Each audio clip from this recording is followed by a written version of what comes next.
nominations for that. Nominate Zach Langwood. Can we nominate more than one? Yes. I nominate Kendra. Second that nomination. Yeah, do we have a second to, those two Nates first, do we have a second to Nate? Nominations don't require seconds. Oh, they don't require a They second? don't require seconds. Thank you. Great. Do both of you, any others first? Both of you accept the nominations? Whatever you guys want to do. Sure. All right, want to take them in the order that we received them? All those in favor of Zach as chair? I feel like I should vote for myself. All those in favor of Kendra? Aye. All right. Take it You're away. in charge. You don't know what to do. You don't know what to do. Give the agenda, start there. Okay, now, okay. All right, now time for the pledge of allegiance. If everyone will join in.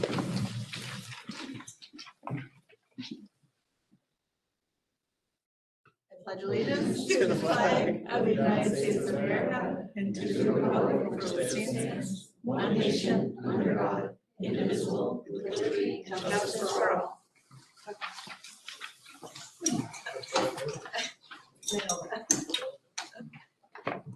Okay, now, meeting minutes for March 15th. And Written. Second. any discussion?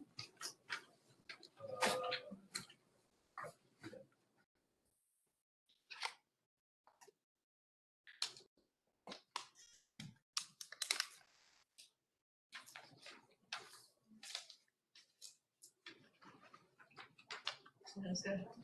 All right, then we shall vote. Everyone in favor? Set time. You guys abstaining? You can. Yeah. Any opposed?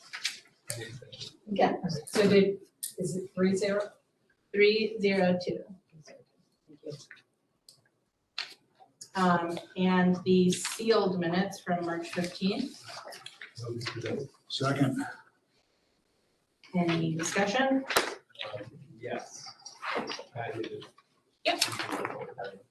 But I guess the question is, these are sealed, are they still? They were sealed pending a notification, and that happened so that they can now be unsealed.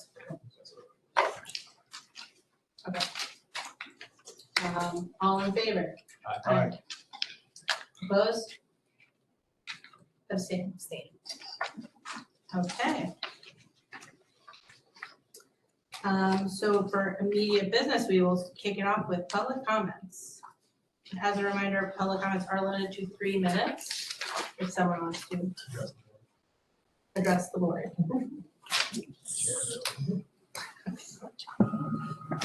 Hi, welcome. Yay. I'm Bobby Ann Dosty from Brown Road. I'm excited to see some new faces and congratulations, everybody. I hope that coming into this role, you'll come in with an open mind. And also, I'm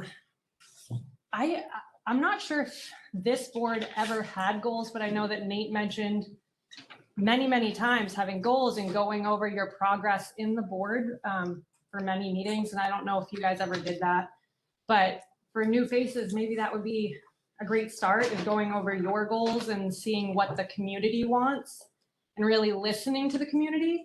I know that many great school boards have their main priority as the academic achievement and the student wellness of every child in their facility, as well as their staff, and making sure that everybody can work in a nice and progressive way. I hope that you take that into consideration, that should be your main priority. And also to reiterate what the community has continued to tell you, is that high school choice is a very wanted thing on your docket, as well as the getting, like, somehow figuring out the modulars situation. So with 5 adults as well as a superintendent, you can definitely achieve any goal you put your mind to. It is disheartening to find certain people on the board saying that they can't envision progress. They can't envision something better. And I can tell you from experience, the harder you work at something, the more you will accomplish. Don't give up. Don't just sit there and say, it's too hard. We can't figure it out. I know you can figure it out. And you have a huge population behind you that's going to help you if you need it, but our hands are tied. We can't do certain things without going over legalities. So a lot of community members have reached out saying, how are we going to do it if certain people aren't helping? Well, we can help to a certain extent, but it's up to you to make the decision. It's up to you to make changes. And it's up to you to not backfire on your community and say that we were a waste of time and a mess. So I hope that you take the votes that just happened into your heart and progress from there. Thank you for your time. More public comments? If you could just state your name for the rest. Greg Whitmore, North Road. So welcome to the new members. I have to start off with the now infamous quote heard around the world. Next week, we will meet and start to determine how to undo the mess that the community has put it into. It's not a great way to start out. We obviously know that Article 4 didn't pass. We know that Article 11 did pass, and they both passed, and it was the same measure, same number of votes, basically. We're not in a mess. We're at a crossroads. We're at an incredible opportunity. I mean, we haven't had this opportunity in decades. And I think it's pretty clear what the town wants. The town has given you a mandate, and that is to enter into contracts and tuition agreements with more than one high school. So I am going to hold all of you to task that you are going to negotiate in good faith with multiple high schools. And one of the issues we've always had is communication. It comes up quite a bit. I know every time I come to a meeting for the next year, I'm going to be asking you, what schools have you contacted? What sort of progress has been made? Can you keep the town informed? Because a lot of people back here, and we're all thinking the same thing. We want to know what's going on. So the more you communicate with us, the better we'll feel about it. And, we'll be able to move through this, the way we should. So I hope that Co-Brown's at the top of your list from your own data. That's what people are pushing for to be one of the options. Pembroke Academy comes up quite a bit, and Dover comes up quite a bit. So I would hope that when I come back here in 2 weeks and I sit down and I look at all of you and I say, hey, what schools have you contacted? You'll all have something to report, and we can take this one step at a time. Thank you. Okay. Anyone else?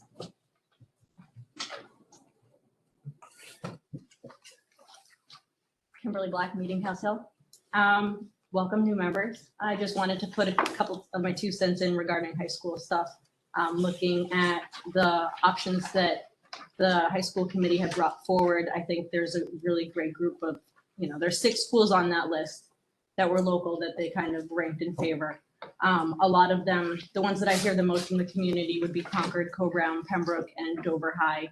I think it's a great opportunity to really look at and consider Co-Brown as being our school of record for 2 reasons. One, because it's the most costly of the ones close by, so you'd be able to budget a little bit better and have that high rank. The second would be to eliminate what historically was the harder application process for that school. But I would not like to see any of the other schools shut out of that. I would like for students to be able to go to the other schools as well. Any of them really, but primarily Concord, Pembroke, and I think Dover, when you're looking at the career school, has a really great opportunity with the Tri-Center versus Concord single school. Both great, both have different advantages. I've said before, I really push for the agriculture, and Dover has that opportunity there. As far as managing, I think I'd really like to see something similar to what Nate talked about how Barrington's model is with the trust fund. If we could make that like a 2-year bubble, to be able to bring that to the town ahead of time and really kind of foreshadow what's going to happen. So it'd be a projection, but at least we'd always have that buffer, and it would be leveled out about 2 years. So those are just some of my considerations. Thank you. Thanks, Pam.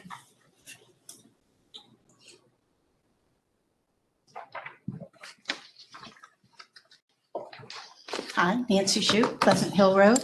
Congratulations to our newly elected school board members. You have a big agenda in front of you, but the voters of Deerfield seem to feel that you are the ones that are able to bring that agenda forward. I am going to be one of the few people in this room, I'm sure, that I'm going to say this. I truly believe the school board did listen to the community. Maybe the votes didn't come out, or whoever came out to vote to change it. You saw that vote that said, yes, we support choice, but without an additional cost. That's what you negotiated. I believe that you will see the vote now, that even though it's advisory, that people want support, want choice. I believe you will come forward and share things with us as much as you can. I know when you negotiate that that's hard to share everything with us, but I have faith and believe that you will come up with the solutions that are going to serve all the children equally, so they all have an equal opportunity to their education. And you will also come forward to support the taxpayers in this town.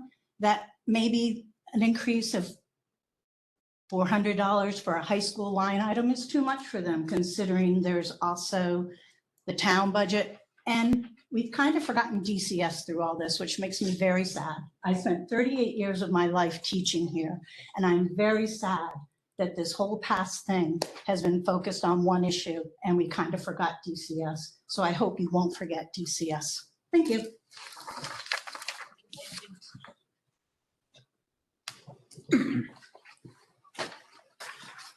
Hello, Alan O'Neill, 1 Millstone Lane. As everybody else says, welcome to the newly elected school board members, and thank you all for your service. I know it takes time. I've not been on the school board, but I've been on the BOS, and it will take time. I am optimistic that later this evening, we'll hear a scheduling plan. And hopefully it's a scheduling plan that's not every 2 weeks. I think your task at hand is a big one, large one, as you know. And I'm not sure every 2 weeks we'll get it done. I'm hoping that. And just one other thing, looking at the votes, what I think was relayed by the town on both avenues was a lot of money was voted for particular projects and particular wants and needs. And that's a good thing. I think everything for the school was passed for dollars other than the contract and the budget. So take that piece of information and say, hey, the town is willing to spend money. I think it was close to $1 million, if I remember correctly, on specific items. The budget fell short. It was close to a flat budget. I know it was like so much, but take that for what it's worth and go with that. Thank you.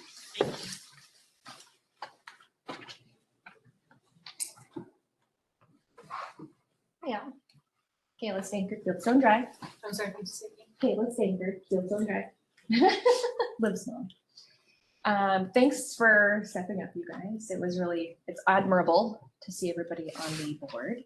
I just wanted to say one thing about writing future warrant articles. I think it would be helpful for our town to understand if we put a dollar amount instead of per 8 cents per whatever, per property, per whatever, or even if that's on there, just a lot more clear understanding of what how much is actually going to come out of my taxes to pay for whatever we're asking for. I think that's going to be a little bit more helpful when we approach the town to say, hey, let's have we have these choices, because that's obviously what people want, but they're going to cost either, it's $400 extra in your taxes a year, it's $800, like make it so it's feasible for everybody to understand what that's going to look like.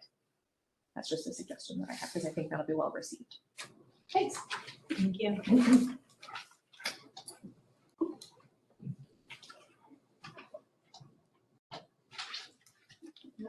Sorry, I won't be long. I'm hoping that it's okay that I have something in writing that I'd like to present to the board, and then I won't have to read it all, if that's okay. I just wanted to state that my name is Linda McNair Perry, 14 Range Road. I started actually paying attention to what was going on at the board level when the high school the addition here came up. And I wanted to continue to pay attention to this particular issue. And I'm writing to explain. I'm not trying to explain what the rest of the town did. I'm actually trying to explain why I voted the way I did and hope that you understand. You know, I happen to vote in the majority in both of those cases, which seemed to confuse people. How could you vote for this and not vote for that? Just letting you know, I'm going to explain why I voted in the majority. I can't speak for everybody else. And I'm very confident that the members that are here will put in the effort and get the information. The key is to get the information to the people here. That's it. I don't want to take up everybody's time. Thank you. Hello, I'm Angela Sullivan, South Road. I just wanted to say thank you all for stepping into a role that is historically, it's been really tough, I think, over the last several years, but probably more so in the last 12 months. I don't know how you handle all of the things that happen on social media. I definitely had a post that went out of control, and I have lots of notes from that, but in essence of time, I think just a few of my comments would be, I'd love to see some kind of a survey if it's possible. I know we've done that in the past, but just to get a feel for what schools are maybe options for us. I think we've done some research to know what schools are being requested, but maybe we can find out how many students are anticipated to go there for the next several years, just to get an idea of budgeting from a budgeting perspective. I also really liked Kim's comment about maybe we just go with the school of record being the most expensive, so we know from a budgeting perspective what makes the most sense. The other thing I wanted to mention, and I could be shooting myself in the foot here, but I'm willing to do it, is you know, as my job in real estate, I deal with people asking all the time, like, oh, how are the schools? And sometimes I can't really answer that the way that I want to because I don't know. But here I do, and my kids thrive at GCS. I have 3 kids, 7th, 5th, and 2nd grade, and they love being here. We're doing them such a great service by giving them such a great education here in town. And I really just want to see us focus on that for our high schoolers too. I get that people love Concord High, and I want that as a choice for our students because they do offer some really great academics that I think other schools won't have. But I also, for me personally, really love the idea of giving my kids a smaller town feel for a high school. Smaller class sizes and much closer to school or from school to home. So those are just some things I think, you know, I'd like to keep in mind as we move forward, and hopefully we can move forward with a high school choice option, which is what the community is asking for. Because I think Co-Brown has some really good options for our kids that really fits well with where our families are aligned from an education standpoint. And I'd love to see more kids be able to, you know, have that opportunity. Thanks. Thank you. Other public comments? Good evening, Kevin Verbal, McCarran Road. Welcome to the board, new members. None of you has a mandate based on you're getting elected. Nate's got the lowest at 34% of the people that showed up to vote. Mr. O'Donnell has the highest at almost 50%, but didn't break the 50% mark. So nobody on this board has a mandate based on what they campaigned on. You want a plurality, and that's good, and that happens a lot, right? But we've got to remember we don't have a mandate. The mandate is for school choice. That's what the mandate is. When you look at the numbers, that's what people want, right? Nobody's asking for replicate sets. It's another thing to remember, right? School choice is about choices. So it doesn't mean that everything has to be a photocopy from one school to the next of what's offered, what's not offered, transportation, this, that, and the other thing, right? With choices comes choices. So remember that. If you haven't done your homework on school choice yet, I know there are members on this board, or at least I'm pretty sure they have, you should be reaching out to every school district in New Hampshire that has some form of school choice and asking them what they do, how they do it, what works, what doesn't, what are the pros, what are the cons. You need to learn from what's out there and pluck the best from all of those models to give Deerfield the best school choice program in the state, right? If you don't know, you got to start digging now. You got to start talking to school board members, parents, the state, whoever. Time's of the essence. The last thing that anybody in this town, well, not anybody, the last thing most of us want to see in this town is a, oops, we ran out of time. Here's another Concord-only contract, and if you don't pass it, there's going to be no option for our kids next year, right? When a yes or no question goes on the ballot, you have to plan for both the yes and the no, and you got the no. And what I'm hearing from people that have already served on the board, they made no contingency to deal with the no vote, and that was a mistake because they got a no vote. The last thing we want to do is have a community fight over, oops, the school board couldn't get it done in time, and try to force something onto the voters. Parents aren't going to stand for it. They're not, and they're going to, and neither are grandparents, and they're going to talk to their friends and their neighbors. So the clock is ticking. You got a lot of work to do. You got to work fast, right? So those are some important things. The space needs issues are still going unaddressed. My God, we've been talking about space needs in this district forever, and we haven't made even an inch forward progress. We still got modulars. And just another minute, if you'll indulge me, you haven't had a proposed budget pass in 5 years. And so you got to ask yourself what you're going to do differently in the budgeting process to get proposed budgets passed. You got a heavy workload. I wish you all the best. I'll help you in any way I can. But please do what the voters have clearly asked for. Thank you. Anyone else? Going once. All right, that's it. I only got once. Okay. On to agenda review. We just go through all of them. Anything needs to change? Yes, we now have several consent items, I think 4. And non-public, we now have several things to discuss, so I'll give you the letters for when we're ready. A, B, C, L, and K. And try to make it transparent about every conversation we're gonna have, so Okay, I wanna make sure they're all covered. sounds good. Does anyone have anything else to add to the agenda for tonight?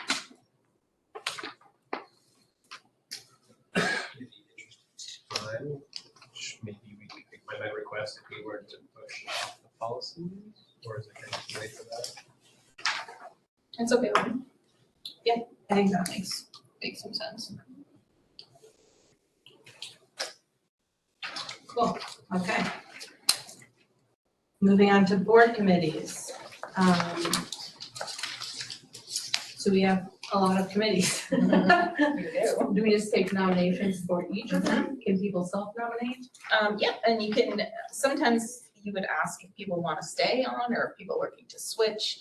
Sometimes there are committees that make more sense for newer board members to serve on that might be a little bit easier transition, so you can really attack it how you want. Past couple of years, we sort of kind of just count. Yeah, item by item. Sort of those couple names. Read out the list and then just move Yeah. it all at once. And at the end. Got it. Okay, so next position is vice chair. That one actually would require a nomination. Yeah. I nominate Nate. I will nominate Ellen. We don't need that. We don't need a I second. need a second. Okay. Nomination. What? Any other nomination? Any other nominations? Do you all three agree, sir? Do you all 3 agree to serve? Who's the third? I think you nominated me, I nominated you. Yeah, you mutually nominate each other. I didn't catch your nomination. Sorry. I would not serve. I'm looking forward to my retirement, so if Ellen wants to step up, go there. Yeah, I could do that. Sure. And I don't feel so bad, yeah. Okay, so all in favor of Ellen serving as vice chair? Aye. Aye.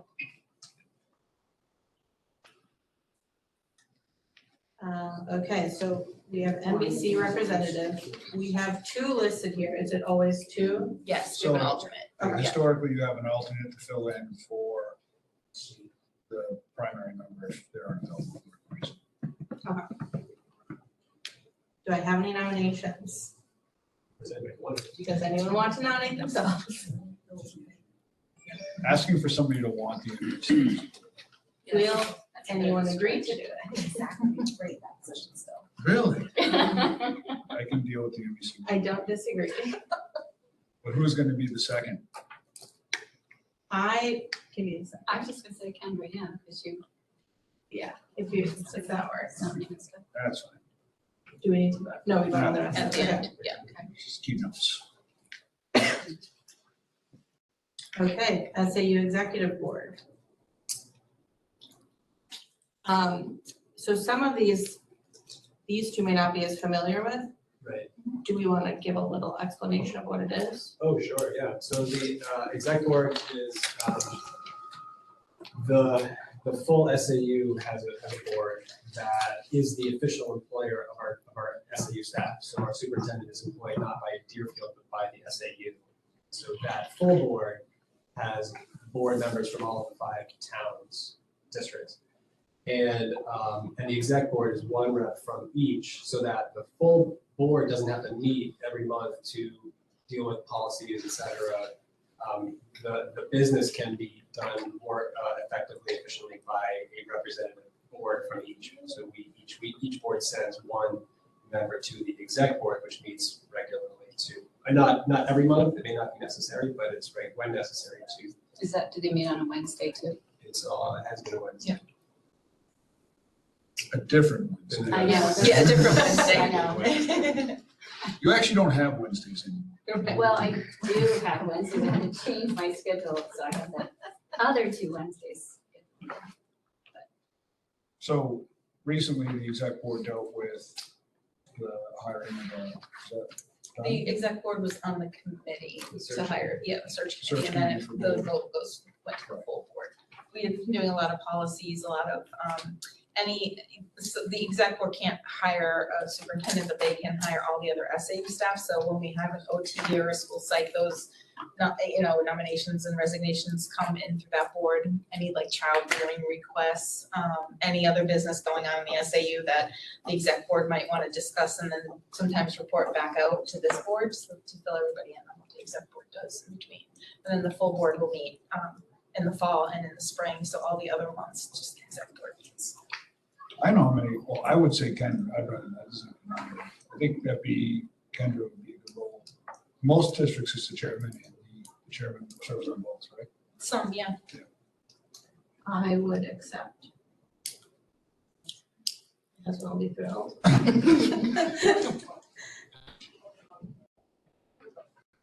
Okay. Negotiations, is this specific to the You high have a school? para contract this year. Okay, any sort of contract. This is the para contract Collective Not the high bargaining, school. collective bargaining agreements. Okay, for the paras. This, yeah, it's just the teachers. okay, And those meetings for negotiations tend to happen in the afternoon, right after school. 3:30. In the fall, as we're starting to get a contract to put on.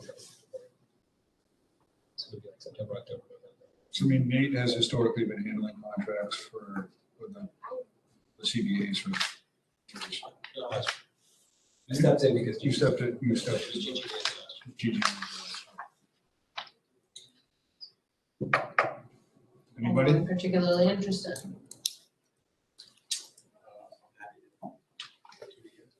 We need a second person for that. Or second person to go. Second person to negotiate. I'll do that. I'm just a little concerned because I know so many people. Yeah. I'm not sure. Curriculum review board. I would love that. No one ever says that. You were getting it anyway, so. Right. Manifest review. So if I could put a plug, it's somebody that has a quick finger on their phone because that's how all of our funds get released. So for payroll to be released and for all the bills that need to get paid to be released, a manifest is cut. So you'll get the manifest, it can do it on your phone, and it will, you're looking for any anomalies, like, oh, you know, I see you're cutting a check for Patty Sherman for $1 million, you might wanna question that. Otherwise, it's payroll stays pretty standard, the bills are pretty standard every month, and you're just clicking okay, that you've seen them and they look okay. But it needs to happen quickly, that's kind of the issue, that our treasurer gets them first, and then the 2 board members, and then the checks can go. So, I think it's Wednesdays? Yeah. When those show up? Most of the time.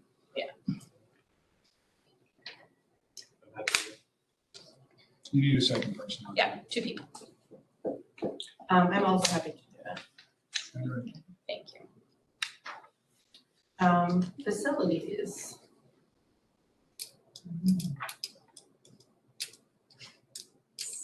Zach. I was just gonna say, Zach, do you want to continue doing that? What? Facility? We have a facility? Kinda. Does that one need 2 people? You need 2 people? I'll take on that one too. New Hampshire School Board Association delegate. I assume that's attending like a annual conference or something. It's an annual meeting, there will be school board resolutions that every board in the state is invited to vote on. We see those first, what all the you can write a resolution if you want to, any district is welcome to do that. And then this board will vote, and then whoever the delegate is will attend the delegate assembly and vote on behalf of your board. To set the one day. priorities for the NHSBA as a body, needed as they act. And it's just, Already well. it's just one meeting once a year. I'd be happy to do that.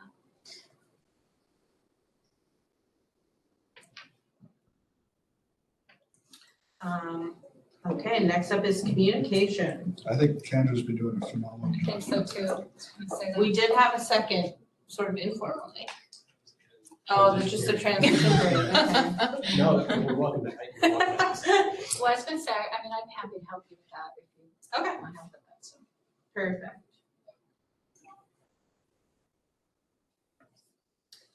Okay, high school matters / negotiation.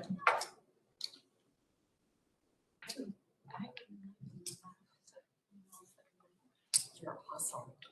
Well, I have some ideas. Okay. Second, Ellen. Yes. I need a second, right? No, we're gonna move it all in the end. No, we need a second person. Second I'm in a second person, yeah. No, you're in your own. That's a lot for one person. Yeah, I see a lot of stuff, you know, if you split up and do things. Okay, I'll do that one with you. All right.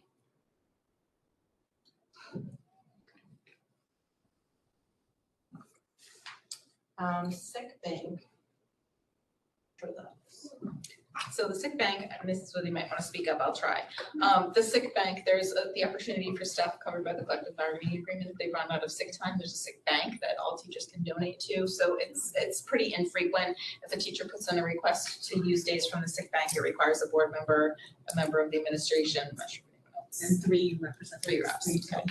And you just review the request and take a vote to recommend or not recommend that the sick bank days be awarded. Probably have maybe 3 or 4 requests a year. And we can do a Google Meet. It doesn't have to be in person, it can be in person, but it's pretty, and it's usually during the day, because that's when it's. I'm happy to do that.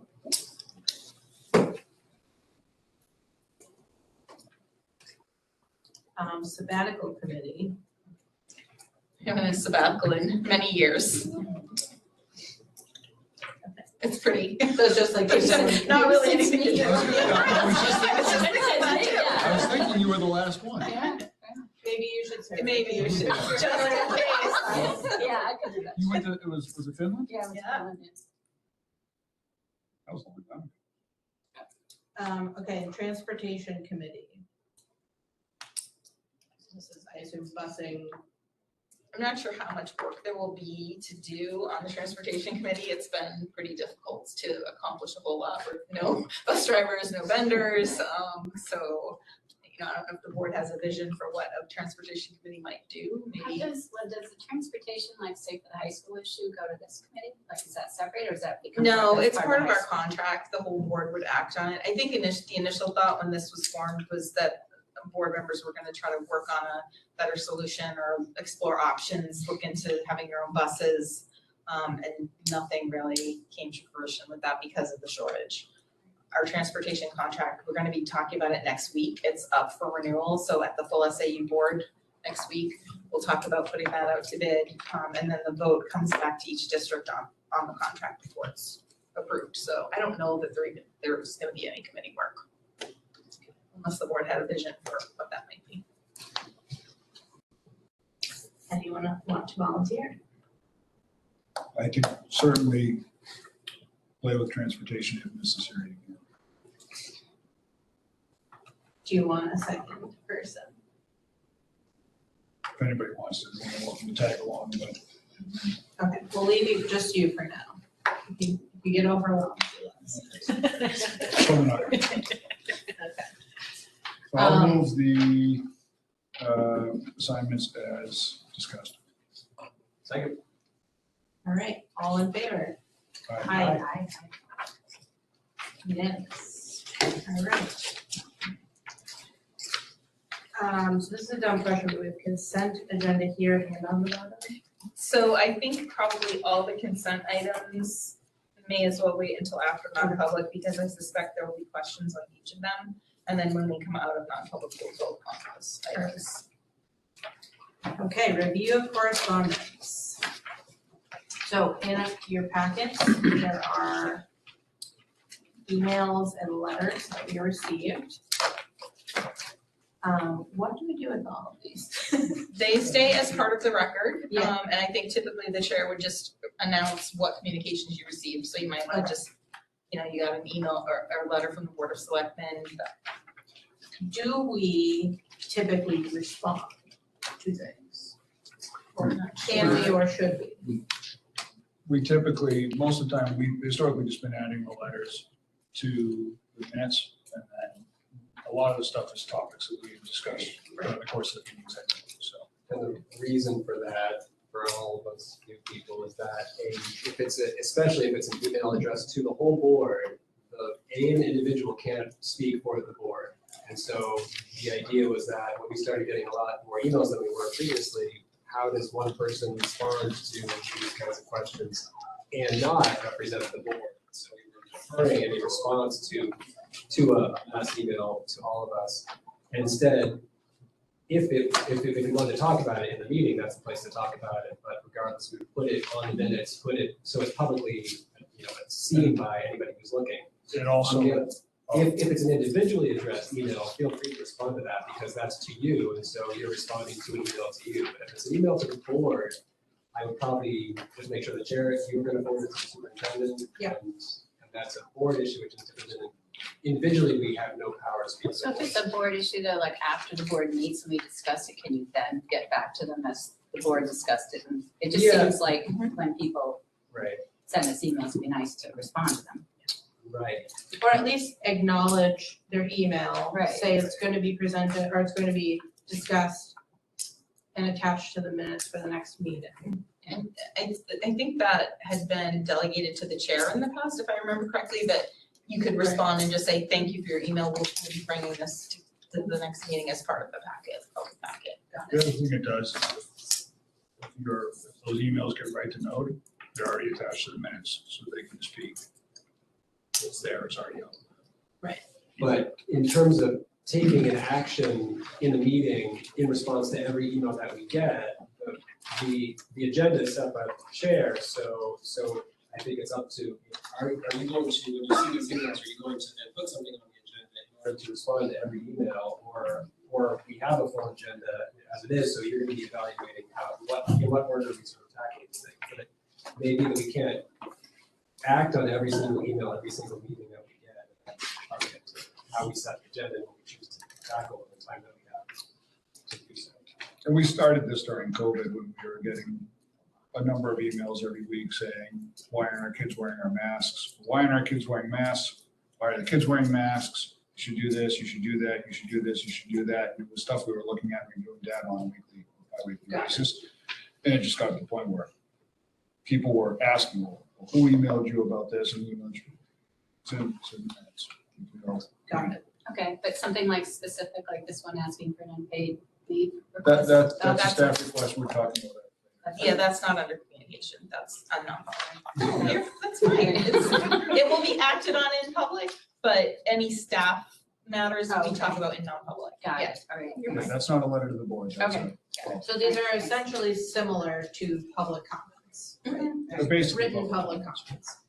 The, one exception, if I could, I don't know, I put this in correspondence, I don't know where you guys were thinking it would be, but you did have a request from the town administrator to discuss, voting at school, so would you like that to be put on the next agenda? I was assuming you Yeah, I think probably. take the that next up in the agenda. future, okay. So then if I see an email and it's not already something on the agenda, If I you can want to add it, suggest to them, like, or I can ask them, would you like to speak on the agenda? You can. Yeah, as the chair, you set the agenda. Yeah, okay. And there's policy for that. And so if you want, I mean. There's policy for And so, everything. I mean, there, Yeah. I can notify the policy. And if you would just make sure, if once in a while I'm not copied on the Yes. correspondence, just forward it to me so I can put it in part of the record. Yes. The most important thing out of all that, though, is that if an email goes to the board as a whole from a citizen, you can't have multiple board members Right, we responding can't to it respond, because yeah, it right. turns into potentially a meeting that wasn't noted and isn't public. So that is the bigger concern, is that you don't want to have a meeting outside of the bounds of the posted meeting. Okay. So then we just go through them and say what it is and who it's from, when it was sent. You can. Okay. Okay, so I think we have 3 pieces of correspondence that are not non-public items. We have an email from Melissa Olche on March 30th. We have a letter from the Board of Selectmen to the school board dated February 21st. And then we have another letter from Board of Selectmen dated March 28th about voting at the school, actually, which we'll add to the next agenda. Did I miss something?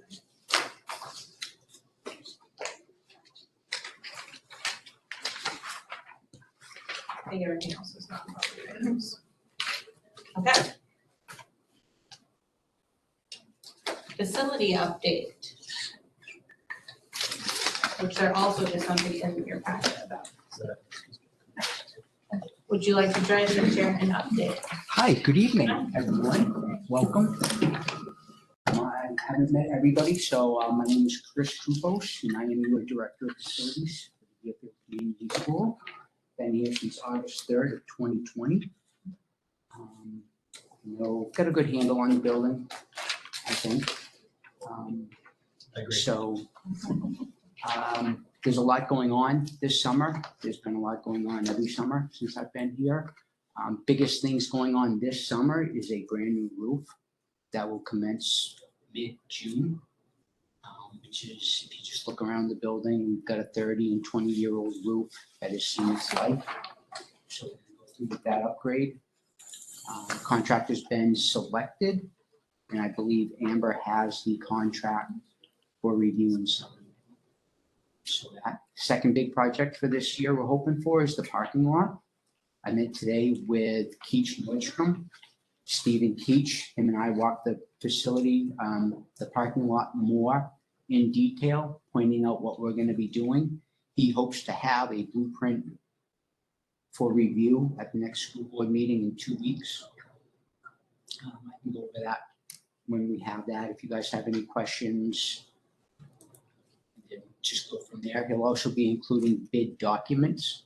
So he'll be giving us the entire scope of works, bid documents, and blueprints that we can act on really quickly to get that out to bid. So if we're gonna have drawings and bid docs at the next meeting, we have an obligation to meet with the planning board and the conservation commission prior to sending it out. Good, that's what I was gonna ask. So we should try, if we think we're gonna have those docs at the next meeting, the first meeting in May, we should see if we can invite the planning board and the conservation committee to that meeting, as well as Steve Keach, to discuss it, make sure everybody understands what we're looking at doing, so that we can then publish those docs after that. Because we're gonna run out of window to get on the schedule. Got it. Do we usually send them a letter or an email? Or For do the you want to handle that as the facilities? conservation and planning, planning is Pete Chilwood, who I believe is the chair of that. I don't know who the chair of the Serena. It's Sarita Frey? Yeah. Yeah, I can dig up their emails and send them an email. I would want to just make sure first that we definitely are going to have Okay. prints at the next meeting, so that we know we have something to talk about at the following. Chris, if you can just keep us in the loop if it looks like we're really going to have them or not. Pete Chilwell, the planning? Yes. He's the high, I'm sorry, just, Yeah. He's the road agent. I know he's the road agent, yeah. One thing about the roof that I wanted to circle back about, I know in one of our other meetings, we discussed the solar, setting up for solar, and we were gonna talk to the new board once there was a new board. And the energy committee. Yes, and just make sure that everyone still wants to move forward with preparing it for solar. 'Cause I think it was an additional expense that we did approve, but Yeah. could take out the contract if this board felt they didn't want to prep it for solar. Okay. Okay. I So brought the we numbers. will, we will keep it as is unless there is objection. Very good. I would just like to add, I don't know about the solar, but if they do get to the point about it, solar, it'd be nice if they do it in a way where it can be used as a teaching tool. You know, like there's an app that looks at how much solar is being made and things like Yep, that. So I we hope brought it to, the classrooms. This is my personal hope, is we have the TV boards downstairs. And I'm sure it can be routed through the classrooms to get, track from morning, noon, Yeah, cool. night, and just to see how it dips, seasonal variations. So, yeah. All of our buildings at work have solar setups on them. Not that everything we do doesn't burn diesel fuel, but the buildings are all solar. And in the lobby of every one of our buildings is a TV screen that basically shows an output gauge and what's coming in, what's going out. Some days it looks good, some days it's not so good. But it's an excellent teaching tool, It so is. for middle school science. Cool, Okay. that'd be awesome. I'm bringing on more citywide, right now we're using a custodial contractor to fill in at nights. I was filling in up until we brought this contractor in. We're bringing in the contractor for more hours and more classroom coverage. We've been shorthanded during the day, so I've been filling that role also. But my plan is to bring in citywide for evening, have my nighttime supervisor drop down into days to take up that day shift, freeing me up from the custodials, things that I gotta cover. Benefit is the classrooms will be getting cleaner more often than what we've been able to do. And I'll have daytime help, which is needed. Landscaping went out to bid this summer or this spring. And I got one email saying that they were not interested, and received one bid. I reached out to 5 local landscaping contractors. The one bid that we did receive, the contractor didn't really follow through on reading how we wanted it submitted. So I'm looking for permission to put that back out to bid with specific documents, with a little more detail on how we want numbers submitted. Any sense of why the others didn't? What makes you think we'll get more responses this time? Not real, well, I know I'll get at least one more because the day the bids were due at noontime, I had a contractor, Blue Sky Landscaping, call me back at 12:30 saying, hey, let's talk about the bid. I'm like, hey, it's 12:30, you're hours short. So it'd be nice to get him back on if he's interested in giving everybody a fair shot at it. And the time delay isn't gonna be too significant for our, I don't think so. We're not, the ground is still smushy. I don't think we're So was in any jeopardy of being behind. the bid you got non-responsive? What? The bid you received, were they non-responsive? No, he just didn't submit the bid like we requested. He didn't follow the directions. That would be non-responsive then. Okay, sure, non-responsive.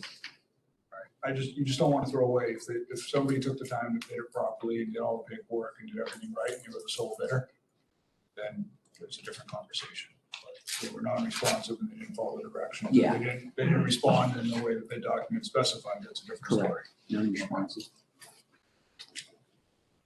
Do we need a motion or anything for him to rebid it or? Basically, we didn't get any responses, so Okay.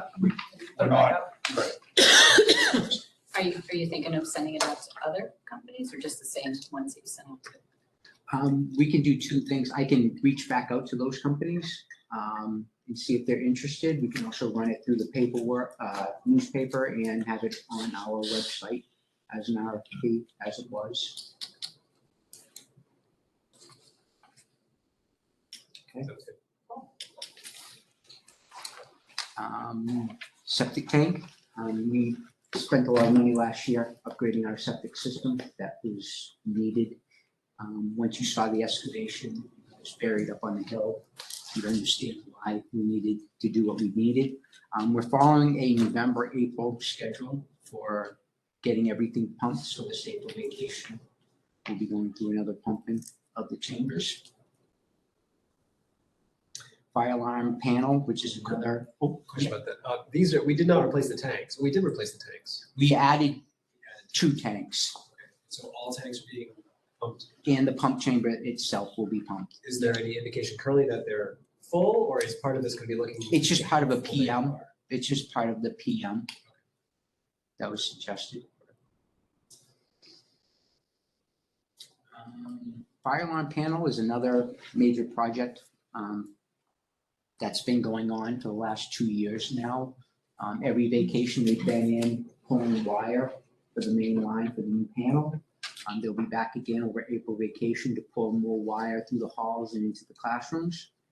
Come mid-June, they'll come back in and start installing, upgrading the devices in all the classrooms, bathrooms, locker rooms, where they're, it'll bring us up to code from where we are now. That's expected to be finished in the summer? Yes, it will be. Yep.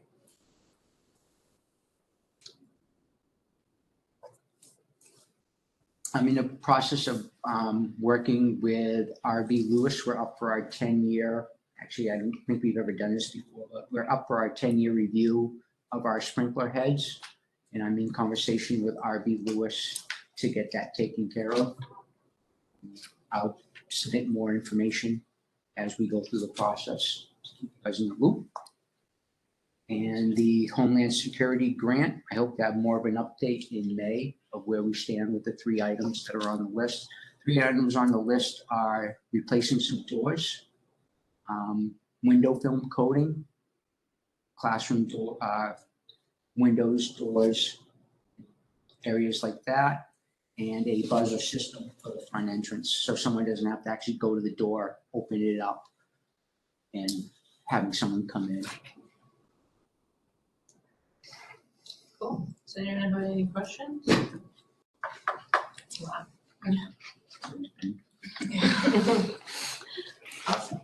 Good? Thank you. Fantastic. Chris also has a plan for April vacation. In terms of, Oh, yes. yeah, some walkthrough, go ahead, you can. The stairwells? Yes, stairwells. It's always been an issue on our reports since I've been here. And we've come to the point where we're gonna remove a lot of the items that we haven't used for quite a long time, freeing up space on the gym stage and out in the blue garage. Getting rid of a lot of chairs and desks that aren't being used anymore.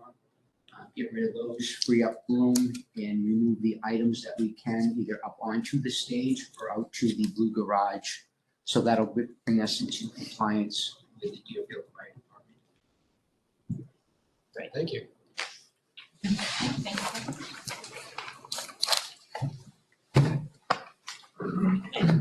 FY 2023 update. Right now, your surplus is at $673,000. You know, off the top of your head, how much was spent? What warrant articles were we had written, what was coming out of I fund think it balance? was like 300,000, but maybe not. I don't have the articles. I don't either. At least 100,000 for special ed. And there was some from paving. I can't remember. Yeah. I guess what I'm getting at is we're gonna rate that to a certain Yeah. extent. Yeah. Just to fund those articles, we're gonna rate that. Yeah. Pretty heavily. Oh. I have that. Thank you. Can I see the articles? I Yeah. can calculate it up. Sorry. Building renovation and site improvement fund, 100,000. Oh, okay.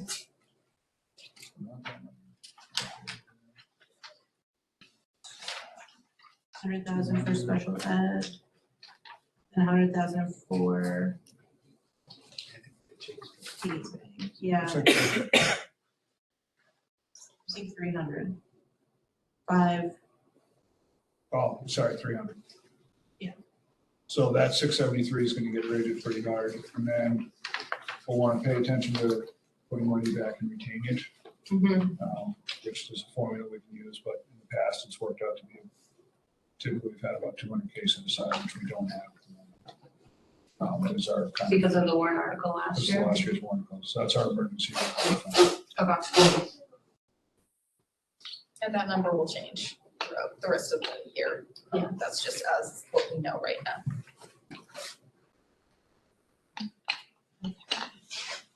Anything else for? Thank you. Voting day debrief. Who wants to take that? It's cold. It was cold. I don't know what's on the agenda or what the discussion typically is. But I don't remember which warrant articles were all good. I think all of them. Everything passed except for the Concord and the budget. Okay. So the, you know, from the budget standpoint, it was a relatively flat amount. I think it was about 60K. We can function on the default. Yeah. Obviously. Money was set aside for paving and for the other things we have for priorities. Do we have to do anything with that? Or No. someone does that? Okay. No, you don't have to do it. Someone. I think the things that from, that debrief are really is gonna be looking at the Concord contract, how you want to pursue that, and then looking at the results of Article 11, trying to figure out what that all means. Isn't necessarily a today thing.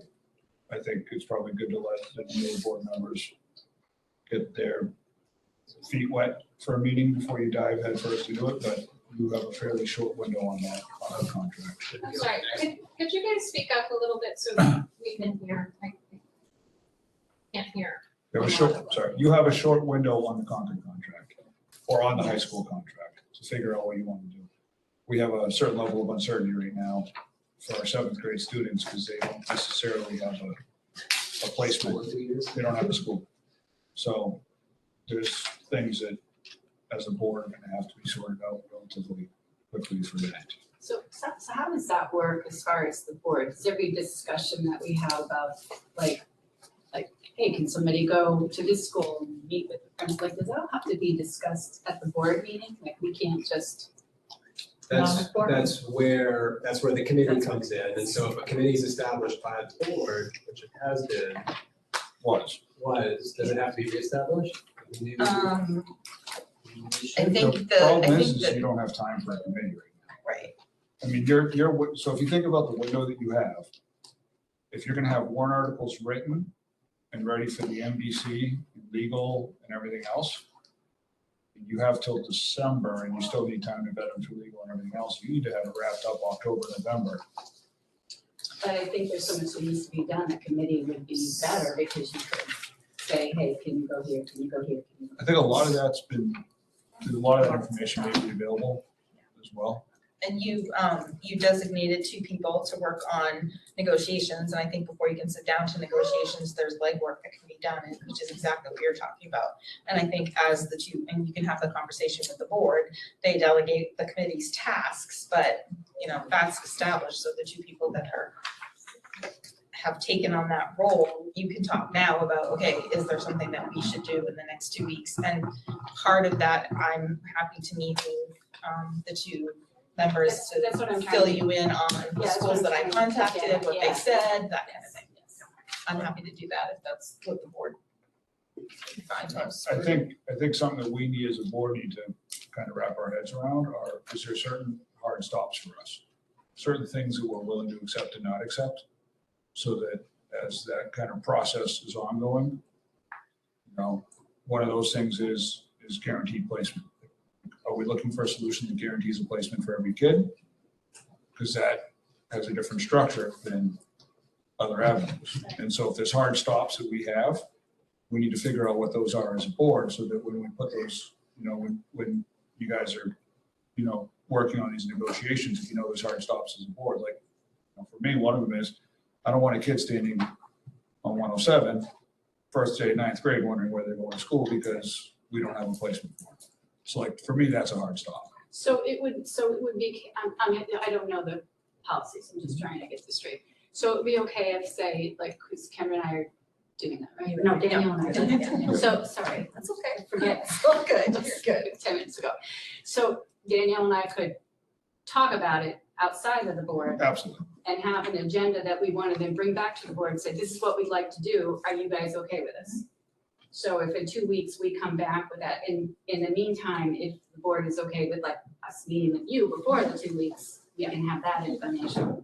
And that can kind of decide. And one of the things that Patty and I had discussed and kind of set in motion was having Dean come talk to the board, hopefully in 2 weeks. So that the new board has the benefit of hearing the information that Dean has. And I don't know who Dean is. Dean's our lawyer, But, okay, I thought one of he our was Dean. lawyers. Okay, all right. So it would be beneficial for this board to hear that information that previous boards have heard, so that Yeah. you can benefit from hearing what he has to say as part of that decision-making process. But certainly less than 3 board members, 2 of you is not a quorum, so therefore you can do as much work and discussion and all of meeting and all of that stuff as you We're just not want. making any decisions, but we just bring that stuff back to the board. Right, and then a Okay. motion or a decision would be done by the whole board. Because otherwise it seems impossible getting everything done if we, Yes. okay. From a negotiation standpoint, once you're in negotiations, the negotiations are done separately. Whoever you're talking to. I know, you probably want to get your feet wet, but I don't know if it would be worth anyone having a discussion about just generally thoughts about going forward, because we are on quite a tight timeline. I would think, okay, so let me wrap my brain around this. Okay, so the 7th graders currently, will be 8th graders in the fall. Hopefully. Yeah. That seems very dumb, but okay, let me just work this out. So I have done a lot of looking at other schools in this area and sort of their timelines. Kids are committing to schools in October 1 or October 15. If they have choice. If they have a choice, right? So I Right, looked so at like you're saying that we Barrington. might have from now until October to have Right. something in place for them to. I mean, But that's assuming it passes in March. So that's where you kind Right. of get stuck in between a rock and a hard place. So how exactly does that work then? I think Attorney Eggert is gonna tell the board in from his perspective, what all of your options are and try to talk and answer those questions. You know, how could we approach it this way? How could we approach it that way? What should we put on the warrant article? How would we word that? What questions would we ask the community? All of those things that have legal ramifications, he can talk through with you. But absent something, the seventh grade students, absent something, and absent something passing in March of next year, our seventh grade students are the same students we had in 1999 and 2000 and 2001. Right. They are applying to high schools, hoping they get in, or footing the bill. Special education costs are going to be bared by the town at whatever school they decide to go to. Special education transportation is going to be done individually at whatever school they decide to go to. It's back to prior to the contract.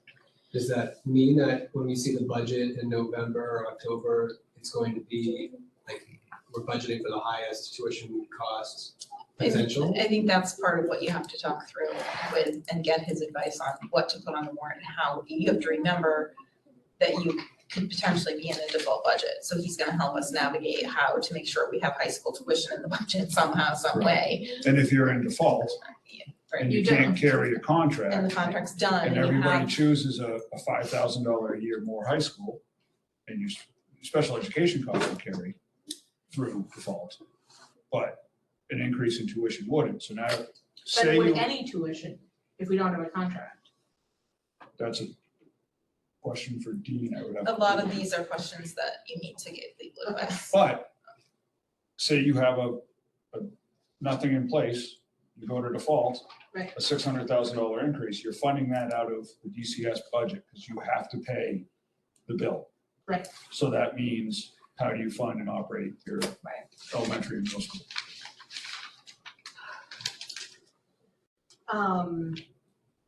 I know that there have been surveys done, but I do wonder, because I feel like I personally have gotten like 10 different schools suggested to me. And I would love to see a survey of like current middle school parents being like, and non-committing, like you're not committing to a school today, but like if you had the choice, which school would you send your child to in what year? If they're starting high school. Just because if there's only one family who's interested in Pinkerton, like, do we explore that? Or do we explore doing an MOU, which I'm not sure if that's contractual. I don't think it is. I'm not gonna answer any legal questions. Like, do we explore doing an MOU with some schools, doing a tuition agreement with some schools? Like, I think there are options, but I don't know what they all are, and I don't know what schools we should be I think the focusing. best thing to do is wait till you talk to Dean first. So do you say he's coming to the next meeting? Is that what you said? He can't come to the next meeting, he can come to the first one in May. But that doesn't mean the things have to stall by any means. He can answer some specific questions for you, but, you know, the contracts are public information, so you could call some schools like Barrington and say, hey, can I get a copy of your Most of them agreements are that you online. have? I Yeah, pulled they're, most of them. they're very easily obtained. Do they have access to the folder in the drive? The old folder. No, so I can get that. Can you move that into the that'd be current great, folder? Yeah. There's a ton of data sitting in a previous board's archive that will be beneficial for you. And I think a lot of those questions you're trying to sort out are, the answers are embedded in that data. Everything from the previous committee. I think- I was gonna say, I hear your point, but there's also the time point, and so how much do we want to reinvent the wheel? Do we want to throw all of that data away and start fresh, just because it's a new day? But that's gonna, I mean, how much does that push us Right. further towards the And we October need, deadline? we need to identify as a board those things, right? Yeah, what guardrails do we want? Or like, are people very set on having busing? I mean, that would be complicated to have busing from multiple schools, but like, we should discuss what are the hard stops, like what must we have? So I know, I don't know if I can talk about it now, But because of the situation, my concern with the seventh graders being so on edge with this, I want to talk with the schools and see, like, I don't know if it's possible, can we have a situation where the kids are not applying to their schools? You know, if we have a few schools that we are sending the kids to, I would rather see it that they don't have to apply, because I just feel like That can be one of those hard stops. for me, that's Right. kind of one of Yeah, mine. me too. That's, I mean, from the past, what my kids went through, I don't want to see kids go through that. So Yeah, I was, I mean, I don't know how old your kids are, but if you rode that ride, I did. yeah, I did. So I was I had looking- kids' best friends didn't get to the same school, it was split up, you Right. know. so I was looking at like Hooksett, for instance. They have a bunch of different schools. I think they have 6. They have tuition agreements, they have a school of record, and then tuition agreements, and then MOUs, which is just a memorandum of understanding. And my understanding of the memorandum of understanding is that it is an agreement that we will pay the tuition if a student applies and is accepted. Okay. So that might be a different, but that Right. would be a different school than the other ones that we have. Correct, so you could have Yes, tuition okay. agreements with Right. 2 schools, for instance, and then have MOUs. Yeah. If there was a lot of interest, or you wouldn't wanna do if there was a lot of interest, but if there was a minimal amount of interest for, Pinkerton or something, for instance. Right. You could have an MOU, have the kid apply, and then we would still cover the tuition So under a memorandum. other things to consider is, are we talking with public schools? Are we funding private schools? Are we funding St. Paul's? Are we funding Phillips Exeter? Are we funding Trinity? Are we Bishop, one of the bishops is what, Burton? Brady? Is Bishop Burton, Bishop Brady? You know, so again, those are those things we need to determine. Are public funds for public schools? And is that gonna be the precedent we set? Are we doing top-off agreements, which we've heard a lot about in this community, and I think is something that people need to, the board needs to discuss with legal, obviously, and have a better understanding of why the decision of the previous board was made. But there is a lot of factors that, you know, they're not tonight questions, but it's just stuff you gotta kind of let noodle around in your head. I think the reviewing the information that people already gathered, I mean, there was already a committee, there were already schools narrowed down, you already had it narrowed down to 6 schools. Yeah. I think looking at that will help you. The warrant, and the number 11 warrant article was a public high school. It wasn't. Well, I think the conflict though was Co-Brown, I know, right? What is that considered? because it's an academy. But yeah. But that But doesn't, is that doesn't prevent you from. It's not From making mine. that decision. Yes. It's Brown, not- Kyle Brown is obviously such a choice that town-wide, you Right, can't. right, you can't just, no. But you just wanna figure, that's all those things, right, that you just gotta get wrapped around. Right, so like you wouldn't want, if the board wasn't comfortable with it, you wouldn't want an MOU with Phillips Exeter. Right. Unless your kids were there. Well, especially the tuition wouldn't exactly. Right, because the MOU is that we are paying the tuition. Right. So there are limits to what you would want to do with that, in my opinion. And some schools don't require an MOU, you know, Oh, okay. we've had instances where, we don't have an MOU with Co-Brown. They just, Right. I mean, I know them very well, so I can write an email and say, yes, we are covering the tuition for this student. You know, I won't get into the reasons that might happen, but Sure. I can write a letter, you know, or I can write a letter to the parent and then send that to Co-Brown and they accept that. Anything in writing, basically, that we're covering the tuition is sufficient. And we do the same thing with Pembroke Academy, we do have, a contract with a tuition agreement with Hooksett, so similar. Yes, I saw that. I have do access to think, that. In reviewing a lot of things, I do think it might be worth reaching out to the Hooksett School Board, because they do have so many schools.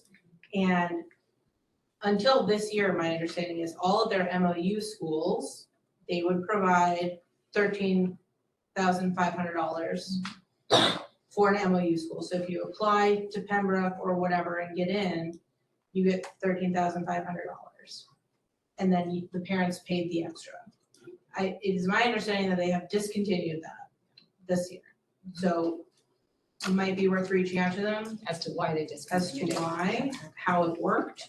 If people were doing it, like, you know, if they set up this complicated thing and no parents actually wanted to take on that extra cost or whatever the reason was, I think it would be worth reaching out to them. I think Barrington, another one that has a lot of choice. Barrington has 3 schools. The committee met with them. So that should be all, you have that information on when you. Yeah, I don't know how much documentation was, like, there was not a transcript of the meeting per se, but, So is it okay if, like, when we do go and meet with people, is it okay? Like, I really like everything being very transparent, so anybody can see whatever was discussed. That's okay, right? Yeah, I would just let the school know, just say, you know, I'm here to talk, this is a public conversation. Yes. When you get, if you get into negotiations and nitty gritty of contracts, that's not public, but anything else can be. the substance of their contracts are all on their school board website, so. Once you're actually. You can anticipate they're probably gonna look similar to the ones that already Like, exist. one of their contracts, I can't remember. If it's Oyster, I think it's Oyster River, but it could be Dover, has a very complicated lottery process that I was trying to figure out. And to me, I would prefer not to do a lottery. That wasn't fun. when I No, did that. lottery was tough. So that would sort of be one of my, I'm gonna call it a medium stop, like, I really wouldn't prefer a lottery process. But it's worth asking a question of Barrington, like, why do you have this lottery process? Because I think a lot of their students could attend, but they must have had more that wanted to or something. I didn't know they were doing a lottery. I think they only they do it If they have to. if the school, or if like 20% more students attend than the prior year, then they do a lottery. I don't know if they've actually done it, but that's in the contract. Okay. But yeah, so I think I would love for you guys obviously to meet, and if you want to reach out to the other school boards, because I really do think, even though we don't have a lot of time, to sort of get an understanding before our next meeting. Yeah, absolutely. Yeah. All right. Any other debrief items?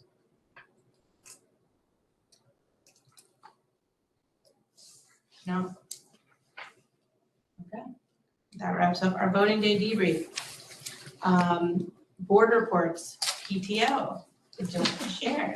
Sure, thank you. Not too much to report this time. We have had a few things. We had our book sale recently. That was, I thought it was a huge success. We had a lot of fun. We had an overwhelming amount of books, so that was kind of crazy. We're hoping to make that an annual thing, but we just have to find a place to put all of these books, other than Danielle's garage. Oh my gosh. Stairwell could be empty soon. The stairwell? That's definitely a fire hazard. I'm sure Mr. Danielski wouldn't like it. We have a couple of filing cabinets. We've also been selling spirit sticks the last Friday of every month at lunch, and that's going really, really well. I think the kids are really loving that. They're a lot of fun, the little spirit sticks. I think We most got of them you got last year one. as a Yeah. gift. We did. I might have one in my pocket for you to say after. And we're doing our hanging basket sale. We're using Chatterbrook Farms this year, which is different than the previous year. So the price point is a whole lot better. And I believe the quality is going to be just as good, if not better. So we're doing pre-sales now for hanging baskets until the 21st of April, right before spring break, I think. And then the day of sale will be May 13th, the Saturday before Mother's Day. And you teamed up with our third graders again, right? Yes, they're going to sell their seedlings. I almost forgot about the third graders. Thank you. Yeah, so we're excited that they're going to join us again. They're really cute. They do a good job. Do you have to pre-buy the baskets? You don't have to pre-buy, but if you want to get the color you want, first dibs, you should definitely pre-order. If not, just stop by and it's first come, first serve the day of. And we'll have some other things too. Chatterbrook Farms is going to get us some flats of different annuals and things. So we have a good selection. Awesome. I think that's it. You provided a eat the rainbow treat. Oh, I'm I gonna did mention that so- last time. Yeah, we had our little rainbow vegetables. I'm a real big fan of the purple carrots. I hope all the kids tried the purple carrot. And you did something for the staff. Yes, that was also a rainbow. Yeah, but did you, I don't think you mentioned that last time. Maybe not. It was the 17th, it was after the board meeting, so. Oh, okay. Yeah, we did a nice rainbow table display. It came out really great. I think I heard good feedback, so. We missed assistant principal day or something or other, I heard. I don't know. That might have been a fail. I haven't noticed. Is that why you were crying? when we were here? That's why Brian wasn't feeling. Sorry about that.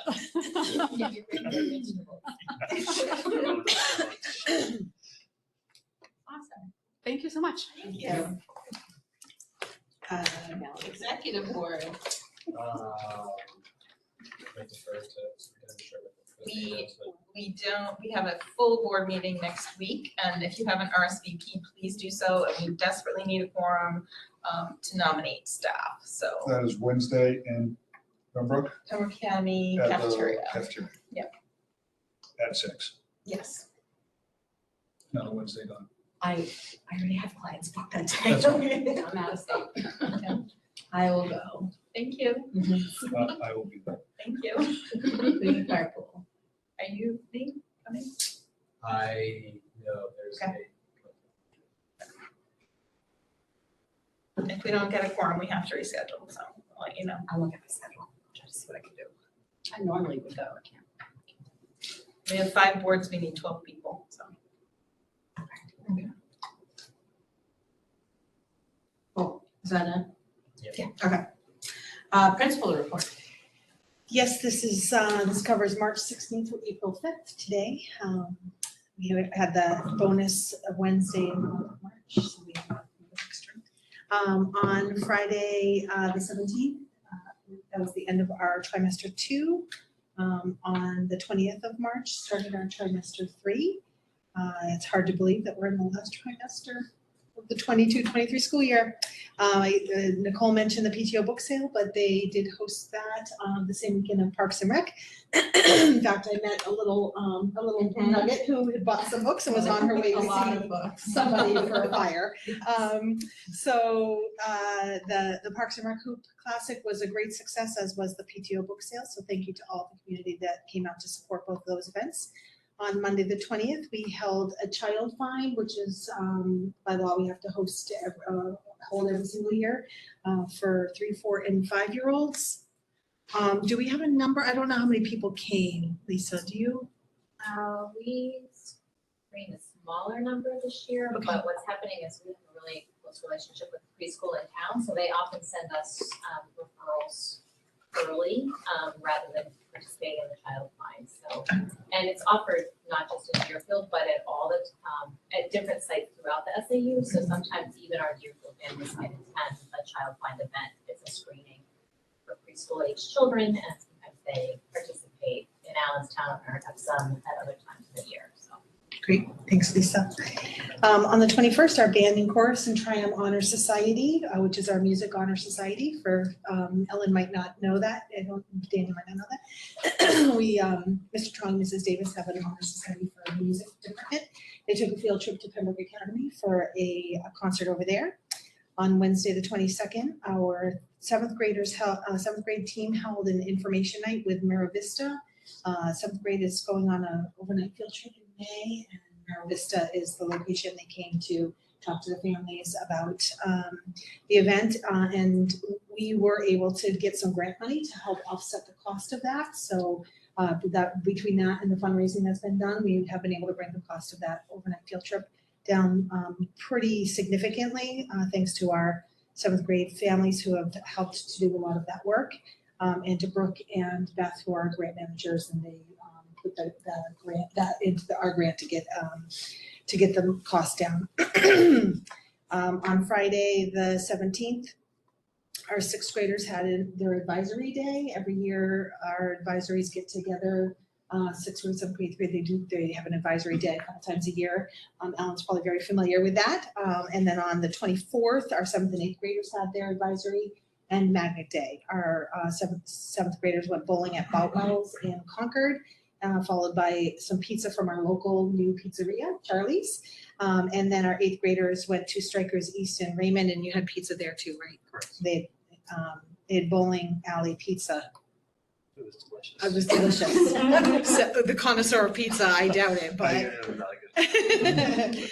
Also, on the 17th, thank you to the PTO who provided an Eat the Rainbow treat for the staff. They decorated the office with the rainbow, food from all over the rainbow, and a nice big gold pot of gold candy right in the middle. So the teachers and the staff enjoyed that all day long.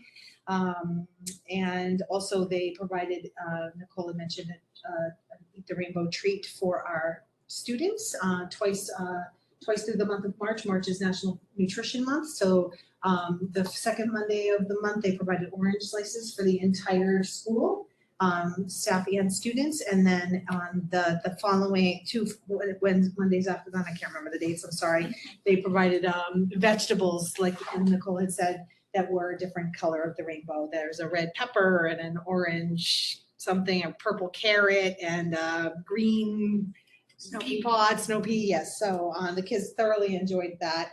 I didn't hear any complaining about where's the ranch dressing. Only I complained.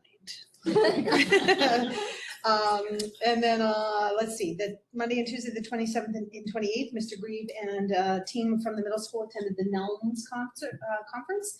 NELMS is the New England League of Middle School, and a couple months ago, the board approved the expenditure for that.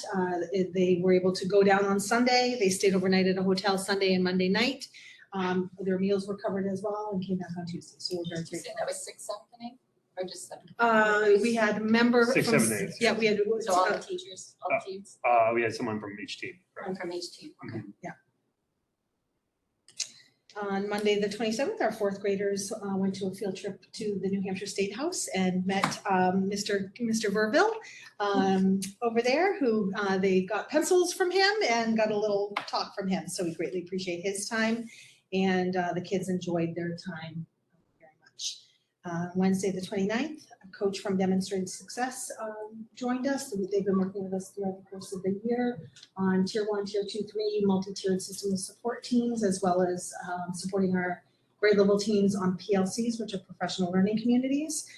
So we have extended that contract through the rest of the school year, and our Tier 1 and our Tier 2, 3 teams got together with one of the coaches over there.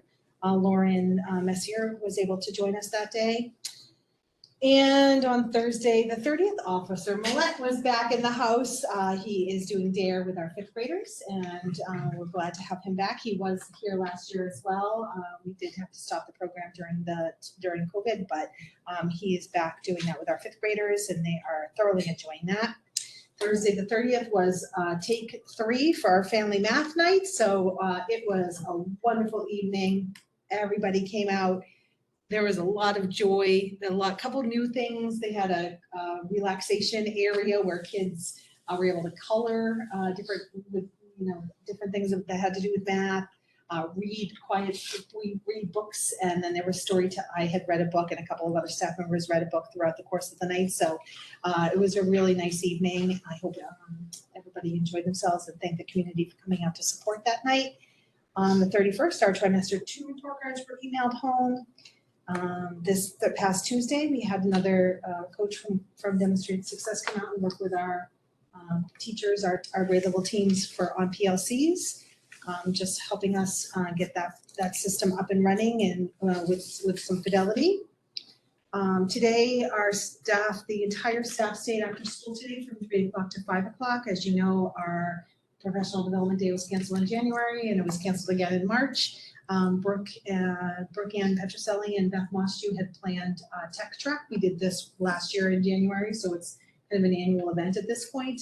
It got canceled in January, so the whole staff stayed for the first of, they have to make up the 6 hours somehow, and we decided to do it on the 3 Wednesdays in April.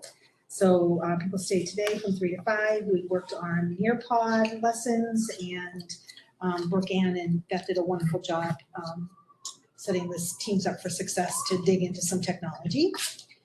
Just some updates coming up, upcoming events. Tomorrow there's no school for students. We have parent-teacher conferences tomorrow. We have found great success in offering both in-person as well as virtual conferences. We will continue that. That is one of the silver linings that came out of COVID. On Friday, the 7th this week, we will have our 5th all-school meeting, and our 3rd graders will host that event. And then upcoming, Mr. Grieve will speak to this as well. Track will begin in sometime in late April. We'll have the first track practice. I might want to add to the girls there. We have a Girls on the Run team that started a couple weeks ago. We're very grateful for those parents who are coaching that team. Lots of happy girls. And Mr. Grieve will speak to the softball and baseball team. Yes, so this is not a reflection on my skills as an athletic director or the new athletic director, but unfortunately we will not be having a softball or a baseball team this year. Our baseball, we only had 9 players interested in, or 9 students interested in playing, 6, 7, 8. We can't dip down into 5th grade because of the size of the field and the size difference in batters between the 5th grade and 8th grade. It just becomes a liability. Softball, we only had about 4 or 5 girls interested. We actually teamed up with Epsom. They only had 4 or 5 and no coach, so we tried to combine, but then a few girls have dropped out since that negotiations took place. So we'll have grass on the upper field for soccer next year, and we'll have to ruin that. We'll let all that grass seed grow in.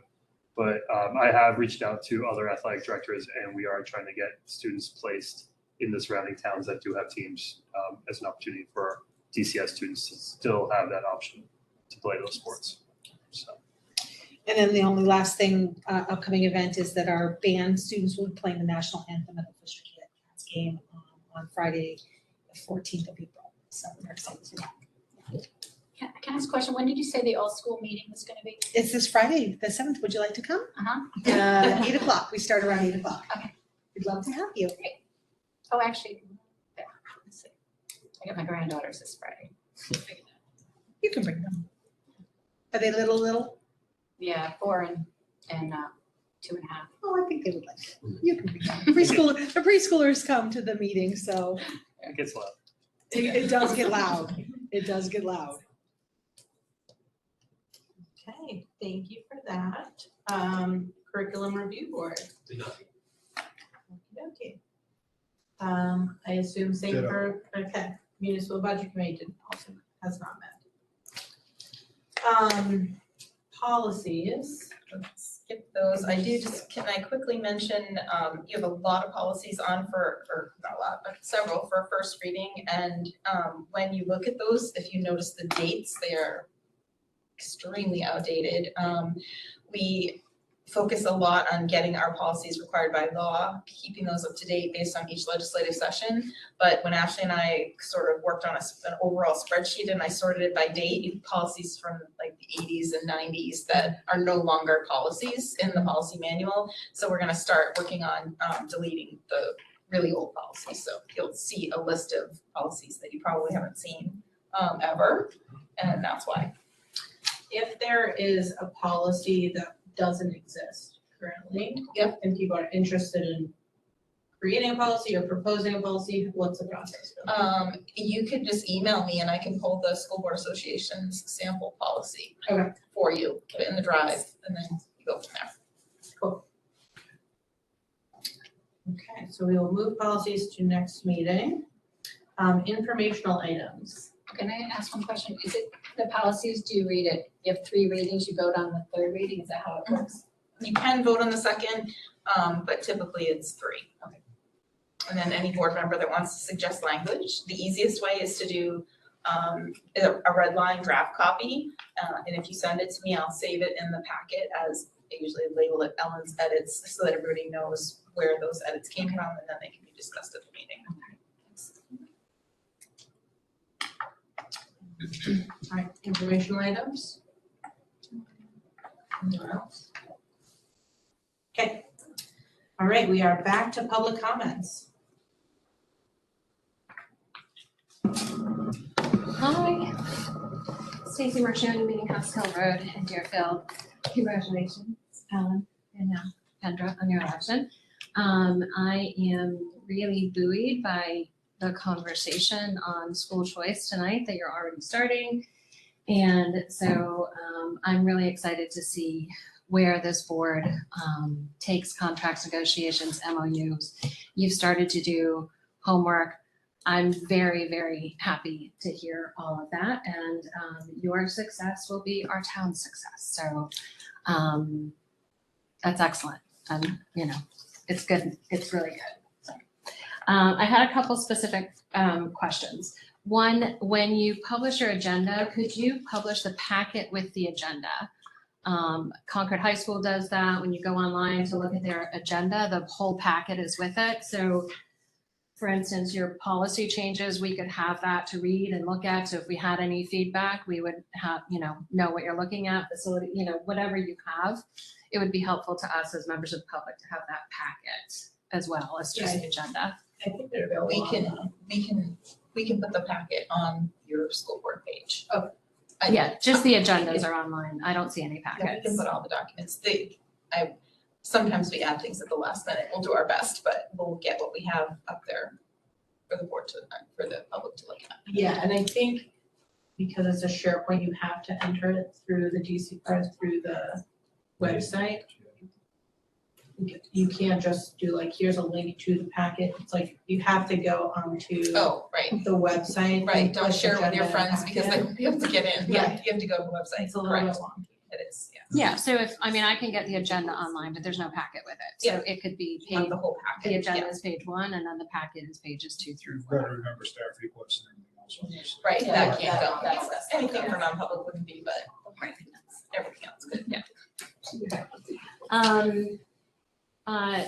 As you're soliciting, if you are going to solicit feedback from parents as to schools of interest for them, would you also consider soliciting parents of private and charter school students who will be going to high school but are not at DCS? That will be a significant piece of information for you to have as well, if you would consider that, please. I don't know if we have the, What was that? oh, sorry, I didn't, public comments, I'm not supposed to be talking, but I don't know that we can get I don't know that we have the contact info for all of those parents. It doesn't sound like you do, because I know that in previous conversations, they've not been, like you don't know how many kids are in Deerfield that are going to other schools and where are they going. But if you put out publicly something requesting, whether it's on Facebook or word of mouth, and that starts to spread, and you ask people to reach out with, and maybe that's the best you can do, but I think that's an important piece of information to have as well. And lastly, I have a very specific question on the Concord High School contract. In paragraph 4, and I did ask Patty about this, and I think you said, Patty, that you weren't sure. I didn't have any other information. And Zachary, I don't know if you know this offhand, but in paragraph 4 for the tuition rate calculation for Concord, the language states when looking at your look back period, right, that's added to the current year operating budget, the net amount is then multiplied by the average of the last 5 years of high school expenditure increases. Does not say increases or decreases, it just says increases. So does that mean if there were a budget year where there was a decrease, that you can include that? So your look back is 5 years, right? So it was up 2%, down 2%, up 2%. Is your net look back 6%, or do you not get to include the decrease? At a minimum, that should, when you're looking at contracts, address that, because I think it's sloppy legalese, unless it's intended to just include increases. And do you know? If there's a decrease, do you get to take advantage of that and in your look back period? On the contract that didn't pass? Well, it's the same language that's in the contract that you're currently operating under. Right, so, So it's the current contract. it's the mathematical change. So if it goes down, it goes down, it becomes part of the equation. Yeah, I don't have anything to look at because I don't think there's ever It's been. also a never decrease. gone down. Yeah, so I don't know how that would be handled, but Point taken, As long as that it is a says, negative it number. says increase. Okay, so if it were a decrease, you got a decrease. It says only increase. Yes, Just yes. as a heads up on that, is something you want to address. Anyway, thank you so much, and,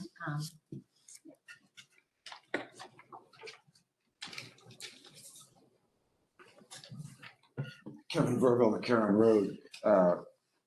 Ms. Cohen, I want to thank you. You're asking all the right questions, and that's warming to the heart on the school choice topic. And clearly, you're doing your homework already, and I'm really glad to hear that. That's awesome news. Any member of the board can do anything that it wants on its own time. You can ask anybody anything you want. You can do your own research. You can do your own homework, and you can present anything you want to the rest of the school board. So just because you have a committee of two doing something doesn't mean that another member can't go off and do something different that maybe you haven't thought of and say, hey, you know what, maybe this is a good idea. We should look at this. I would strongly encourage you to talk to, at the very least, if not, soft negotiate with other schools in the area before going back to Concord. Right? I wouldn't go rushing back to Concord, right? The contract failed, the voters aren't interested in it.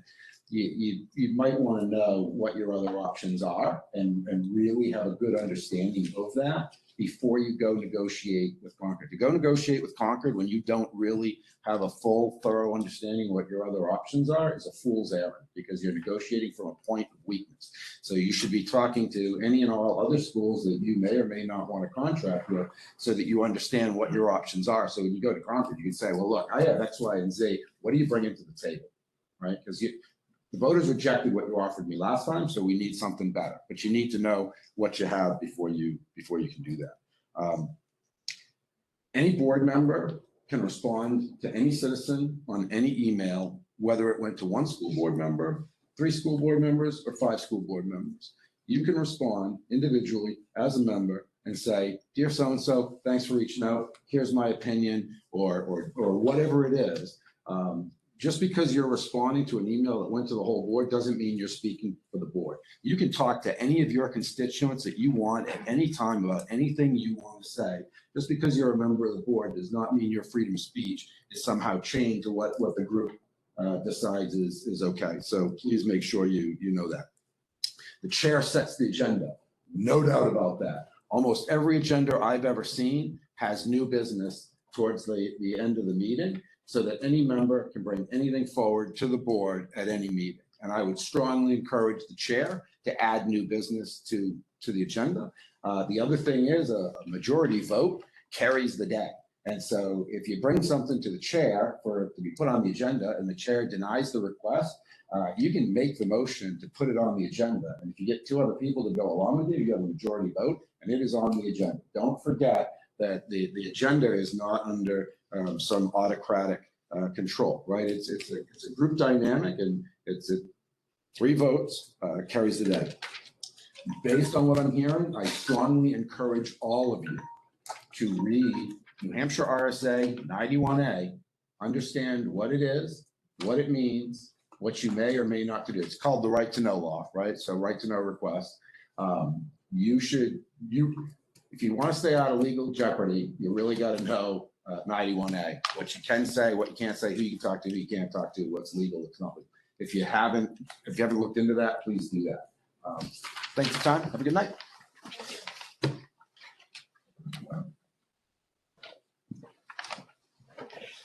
Hi, Nancy Shue, Pleasant Hill Road.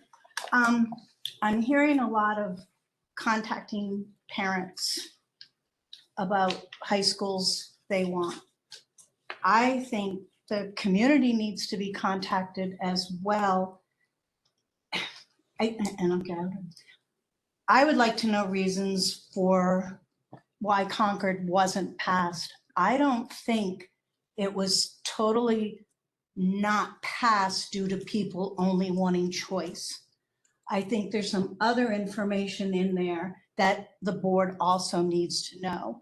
I know people I spoke with, friends and stuff, that didn't necessarily vote for it due to the length of the contract. So I don't want us to say, don't go to Concord. I think we need to find out information from the community why it didn't pass. other than just choice, because I think there are other reasons out there too. Thank you. Bobby and Dusty, Brown Road, just to kind of touch base on what Mr. Verville was mentioning about the right to know requests. You want to make sure you're not deleting emails, because there was one point that one board member, I believe like a year and a half ago, was accidentally deleting them. Don't do that, because if there's a right to know request that comes into you and there's missing information that somebody else might have had, you might be up for a big legal battle. So just a little tidbit. Thanks. Angela Sullivan, South Road. Just one, actually three things. So the first one was, if you do decide to do a survey, I think also survey the younger parents as well, because that will be the 8th graders going into 9th grade several years from now. So it might be nice to know if the needs of our middle schoolers right now and their high school requirements or requests might be different than our younger grades. So just keep that in mind. And I do totally support going to at least 2, but I think Concord is a great choice for a lot of parents, and I do think it's one that we should still consider.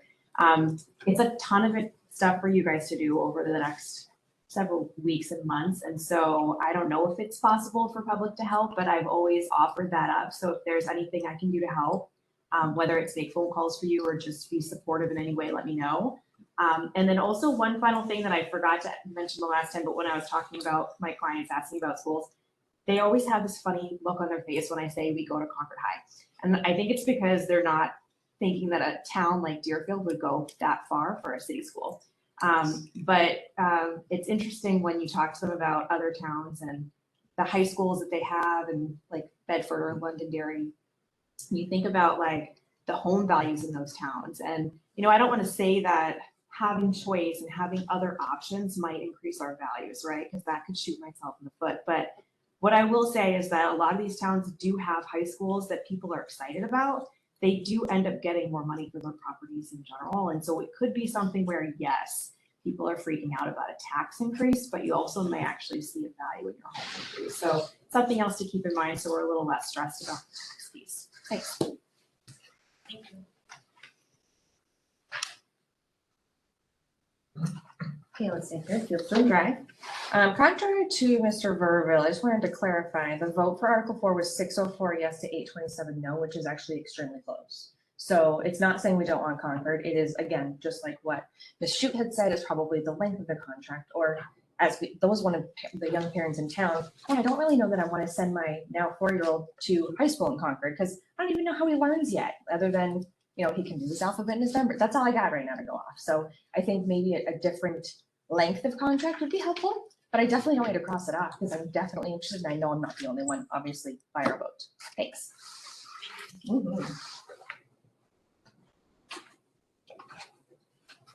Really Black, Meeting House Hill.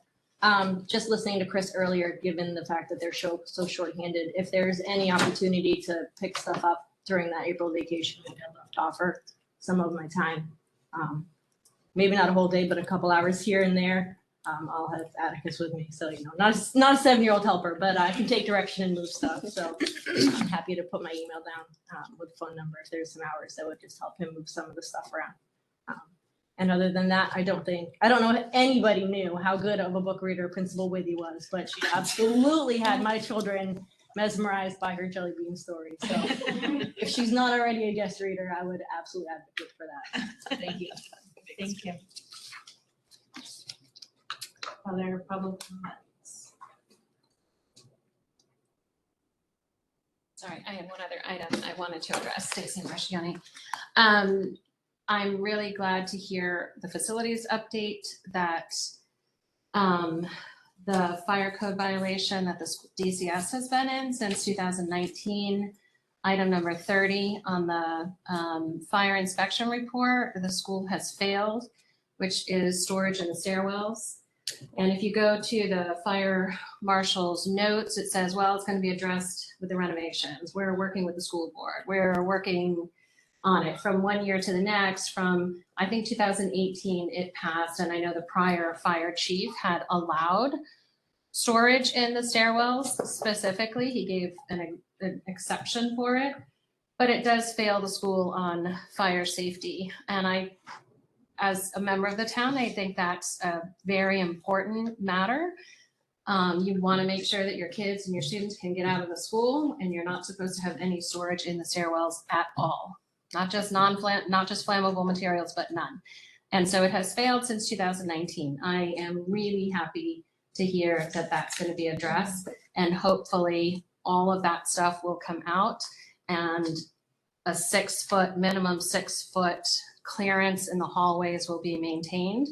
I know there's a storage issue in DCS. I hope that that gets resolved. Obviously, it's not going to be the big renovation, but it is a really important matter.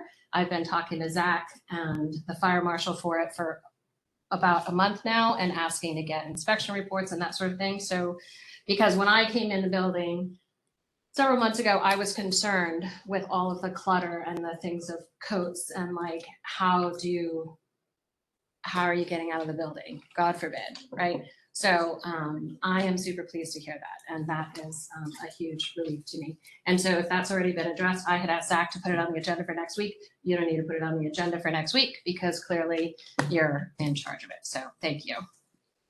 Thank you. Anyone else? Do we need a motion to go into non-public? Yes. It's a lot of work. And it's a roll call. It's a lot of work. Okay.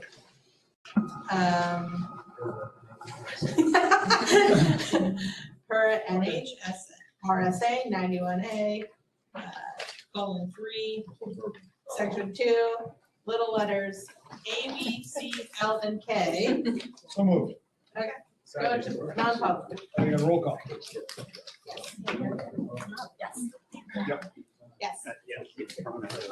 Pretty up. Now you get to say They're already pretty up. Bar's closed.